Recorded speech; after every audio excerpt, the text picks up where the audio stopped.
তো প্রথমে আমরা ম্যারিনেট করা পনিরগুলো ভেজে নেব।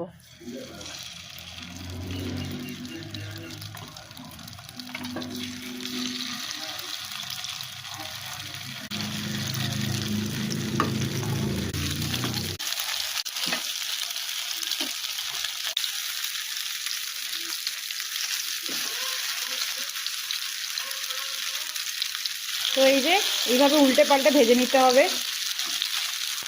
আমার শখের রান্না এটা, তো একদম পুরোপুরি রুলস ফলো করে সব কিছু এটার ওটা দিতে হয় সেরকম করে করছি না। তো যেরকম করেই আমার যেটা মনে হচ্ছে সেরকম করে করছি। সব জিনিস সবসময় বাড়িতে অ্যাভেলেবেল থাকে না, তো তাই যেটা থাকে মামুনি বলে যা আছে সেটা দিয়েই রান্না করো, ওটাই বেস্ট রাঁধুনি হওয়ার পরিচয়। তো আমি চেষ্টা করছি যেটা যেটা অ্যাভেলেবেল আছে সেগুলো দিয়ে রান্না করার। সাপোর্ট পেলে এরকম রান্না আরও আমি আপলোড করতে থাকবো।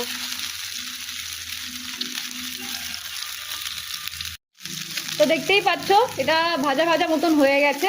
তো এটাকে এবার আমি তুলে সাইড করব।